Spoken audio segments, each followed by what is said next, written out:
No todos los enemigos de Dios están fuera de la iglesia. Algunos cantan, predican, sirven, pero siguen pensando como enemigos. Pablo no dice que éramos enemigos por lo que sentíamos, sino por cómo pensábamos y por cómo vivíamos. Porque una mente no rendida a Cristo siempre termina produciendo obras que lo niegan. Enemigos en la mente, reconciliados en la cruz, es el tema que trata Pablo en Colosenses el capítulo 1, a partir del versículo 21 al 29. Y a vosotros también, que erais en otro tiempo extraños y enemigos en vuestra mente, haciendo malas obras, ahora os ha reconciliado en su cuerpo de carne, por medio de la muerte, para presentaros santos y sin mancha e irreprensibles delante de él. Si en verdad permanecéis fundados y firmes en la fe y sin moveros de la esperanza del Evangelio que habéis oído, el cual se predica en toda la creación que está debajo del cielo, del cual yo, Pablo, fui hecho ministro. Ahora me gozo en lo que padezco por vosotros y cumplo en mi carne lo que falta de las aflicciones de Cristo por su cuerpo, que es la iglesia, de la cual fui hecho ministro según la administración de Dios que me fue dada para con vosotros, para que anuncie cumplidamente la palabra de Dios, el misterio que había estado oculto desde los siglos y edades, pero que ahora ha sido manifestado a sus santos, a quienes Dios quiso dar a conocer las riquezas de la gloria de este misterio entre los gentiles, que es Cristo en vosotros, la esperanza de gloria, a quien anunciamos, amonestando a todo hombre y enseñando a todo hombre en toda sabiduría, a fin de presentar perfecto en Cristo Jesús a todo hombre, para lo cual también trabajo, luchando según la potencia de Él, la cual actúa poderosamente en mí. El apóstol Pablo, después de presentarnos a Cristo como la imagen del Dios invisible, el primogénito de toda creación, trata acerca de cómo nosotros podemos ser enemigos de Cristo en nuestra mente. Él lo trata como un asunto pasado, pero también en el presente podemos seguir siendo enemigos de Cristo en nuestra mente. En el capítulo 1, versículo 21, textualmente el apóstol Pablo escribe lo siguiente: y a vosotros también, que erais en otro tiempo extraños y enemigos en vuestra mente, haciendo malas obras. Es decir, la muestra visible, palpable de ser enemigos de Cristo en la mente son las malas obras. Y miles de cristianos van a la iglesia, cantan, adoran, sirven en la iglesia, predican, enseñan, pero siguen haciendo malas obras. A esto el apóstol Pablo dice: son enemigos en su mente de Cristo Jesús. Exteriormente hacen las cosas que la iglesia o la congregación les pide o, o les demanda, sirviendo en ministerios que a veces son no solamente de administración, sino también de predicación, de enseñanza, y lo que practican deja mucho que desear si están realmente transformados por el Evangelio de nuestro Señor Jesucristo. Pablo no empieza por mostrarnos la mala conducta del creyente. Empieza por decir que todo procede desde la mente, porque la mente es el campo de batalla espiritual. En Romanos el capítulo 8, verso 7, el apóstol Pablo escribe: la mente carnal es enemigo de Dios. Y en Efesios el capítulo 4, versículo 18, el mismo apóstol Pablo también escribe que estamos entenebrecidos en nuestro entendimiento. Por tanto, no es solo lo que hacemos, es cómo pensamos sin Cristo. Y cuando nuestra mente no está gobernada por Cristo, obviamente el resultado son las prácticas que Pablo llama las malas obras. Cosas como aquellas que nos llevan a odiar, a tener resentimiento, a pecar, las drogas, el alcohol, la promiscuidad, y cosas que no son controladas por solamente el buen deseo del creyente de abandonar toda clase de pecado, sino que en su mente sigue siendo un enemigo de Jesucristo. Una mente sin Cristo normaliza el pecado, justifica la desobediencia y espiritualiza la carne. Usa a Dios sin someterse a Dios. Por eso podemos encontrar congregaciones muy activas, pero creyentes no transformados. Podemos encontrar muchos creyentes sirviendo en los diversos departamentos de la iglesia, en los ministerios, alabando, tocando algún instrumento en la iglesia, haciendo limpieza, desempeñando el papel de ujieres, enseñando a los niños en la escuela dominical o alguna clase bíblica. Sin embargo, no han sido transformados mientras se esté pecando, se esté obrando en los frutos de la carne y justificando sus pecados o su desobediencia, lo único que está haciendo es haciendo algo por Dios, pero no sometido a Dios. Y Pablo dice que esto es porque en su mente el creyente que se ha constituido en un enemigo de Cristo ha normalizado el pecado, lo está justificando y está espiritualizando su carne. Tiene muchas experiencias espirituales, pero muy poca obediencia a la palabra de Dios. Este asunto lo trata Pablo y en el versículo 22 él dice: tienen que someter su carne, porque por medio de la muerte de nuestro Señor Jesucristo, tenemos que presentarnos delante de Dios como santos y sin mancha e irreprensibles delante de Dios. Es Jesucristo quien nos ha reconciliado con Dios por medio de su muerte en la cruz.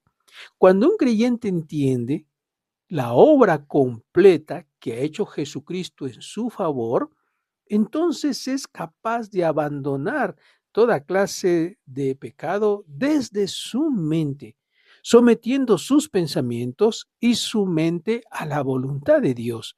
Ya no es su parecer, ya no trata de justificarse, ya no normaliza el pecado, ni espiritualiza su vida. Ahora está sometido completamente a Dios por una razón.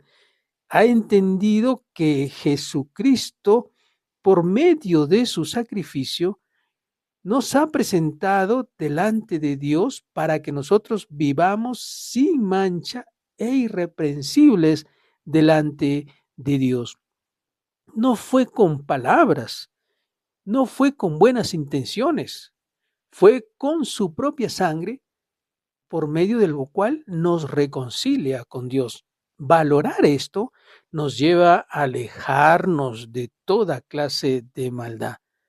Por eso, Isaías ya lo proclamaba miles de años antes. En el libro de Isaías, el capítulo 53, verso 5, él dijo: mas él herido fue por nuestras rebeliones, molido por nuestros pecados. Toda la obra de Jesucristo, y que religiosamente lo recordamos en la Pascua, donde lloramos por todo lo que vemos, Dios nos dice, esta fue la razón por la cual ustedes tienen que abandonar sus pecados. Esta es la razón por la cual tienen que abandonar sus pecados. La obra completa de Cristo en la cruz debe llevar a cualquier persona, y a los creyentes de manera particular, a alejarse de aquellas malas obras que nos vuelven enemigos de Dios desde nuestra mente. La reconciliación con Dios no es emocional, no es por medio de llanto, lágrimas o pesar. Tiene que ser una reconciliación legal, espiritual y eterna, con pleno entendimiento de lo que está haciendo con su vida. Si solamente usted tiene una reconciliación con Dios emocional, donde tiembla, llora, quizás lo que está sintiendo es remordimiento, pero no arrepentimiento. El remordimiento causa lágrimas, dolor y, por supuesto, una tristeza profunda, pero el arrepentimiento lo que produce es un cambio total, completo, no por un día, no por un momento, no por una circunstancia, sino para siempre. Entonces ha entendido usted que ya no es un enemigo de Cristo, sino un amigo, tal como Él mismo nos llamó. Ustedes ya no son mis siervos, son mis amigos, dijo el Señor. ¿Y cuál es el propósito de esta reconciliación? Pues lo dice el versículo 22, para que nosotros mismos nos presentemos santos, sin mancha e irreprensibles. Es una decisión. No es la decisión que toma alguien por nosotros. Nosotros tomamos la decisión de presentarnos santos delante de Dios, sin mancha. Es nuestra decisión. Ya Dios nos reconcilió y nos perdonó, pero ahora nosotros somos los que tenemos que trabajar en nosotros por medio del Espíritu Santo para cada día ser transformados. Y entonces se pueda cumplir lo que Romanos el capítulo 12, los versículos 1 y 2 dice, para que no se conformen a este siglo, sino que sean transformados por medio de la renovación de vuestro entendimiento. La gracia que no transforma no es gracia bíblica, no es gracia divina, no es gracia que procede de Jesucristo nuestro Señor. La gracia que solamente te alegra, la gracia que solamente te hace sentir bien por un momento, la gracia que solamente te hace cantar y adorar por un día, como el día que congregas, no es gracia, porque la gracia de Dios, la gracia que viene del cielo, la gracia bíblica, la gracia que procede de las enseñanzas de la palabra de Dios, te transforma, te cambia desde tus pensamientos para vivir una vida que le agrada a Dios. Aquí también hay una advertencia que hoy se trata de evitar. El versículo 23 del libro de Colosenses, el capítulo 1 dice, si en verdad permanecéis fundados y firmes en la fe y sin moverse de la esperanza del evangelio que habéis oído, el cual se predica en toda la creación que está debajo del cielo, del cual yo, Pablo, fui hecho ministro. Es decir, Pablo está diciendo, si en verdad ustedes han dejado de ser enemigos de Cristo y ya no practican la maldad, entonces Dios dice, de verdad ustedes han sido fundados, permanezcan firmes en la fe, sin moverse de la esperanza del evangelio, sin andar con la comezón de oír cosas nuevas, no importa quién lo diga, aunque se autodenomine profeta, apóstol o Cristo o una persona que ha sido tomada por el arcángel Gabriel, no debemos escucharlo. Tenemos que permanecer firmes, fundados en la fe del Evangelio de Jesucristo, por medio del cual hemos sido perdonados y hemos dejado de ser enemigos de Cristo. Pablo no va por las ramas. Él dice, tienen que permanecer firmes en la fe, no andar cambiándose de congregación en congregación, a menos que sea estrictamente necesario, porque usted tiene que moverse a otro lado de la ciudad o a otra ciudad o a otro país donde tiene que buscar un lugar donde congregarse. No puede estar un tiempo en una congregación y otra congregación solo porque en algún lugar le llamaron la atención o no está haciendo las cosas que Dios le pide, y entonces pueden hablar con usted para que se alineen las cosas del Señor. Lo más fácil que hacen los creyentes el día de hoy es cambiarse de congregación, como cambiarse de equipo o como cambiarse de restaurante. Y eso no es la voluntad de Dios. Si Dios le ha sembrado en una congregación, allí tiene que permanecer firme en la fe. Esta es la advertencia de Dios por medio de su palabra. El apóstol Pablo dice: no se muevan de esta esperanza del evangelio que han recibido, el cual se predica en todo el mundo.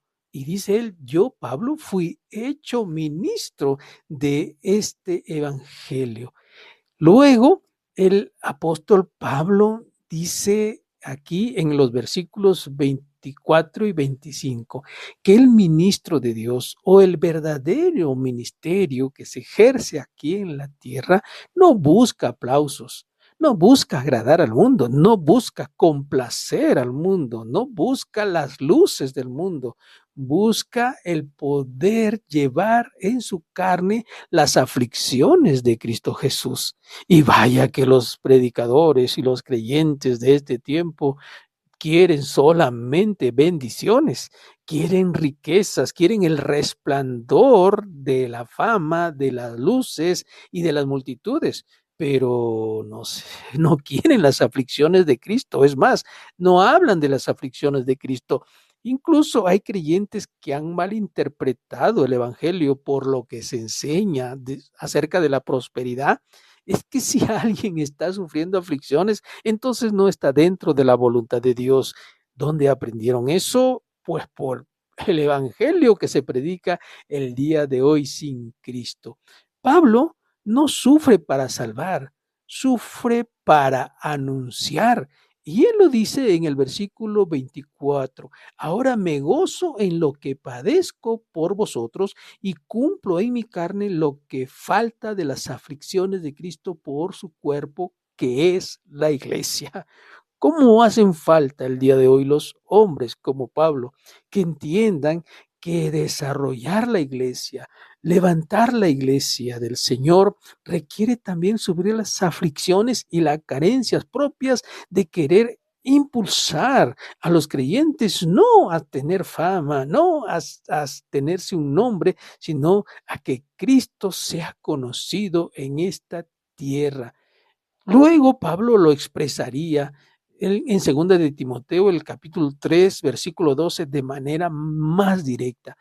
Todos los que quieran vivir piadosamente deben estar dispuestos a soportar las dificultades. El evangelio verdadero siempre tiene costo. No tema a las aflicciones que van a venir por causa de seguir a Jesucristo. Termina el apóstol Pablo con estas palabras en el versículo 27 de Colosenses 1, en quienes Dios quiso dar a conocer las riquezas de la gloria a este misterio entre los gentiles, que es Cristo en vosotros, la esperanza de gloria. Cristo en vosotros, la esperanza de gloria. Qué maravillosa frase como para recordarla siempre. Aquí está el corazón del evangelio. No solamente es Cristo con nosotros, sino Cristo en nosotros, porque eso lo diferencia todo. Una cosa es Cristo contigo y otra cosa es Cristo en ti. Por eso no nos sorprende que Pablo entendiera esto y diga con toda seguridad: ya no vivo yo, mas vive Cristo en mí. El cristianismo no es imitar cantos.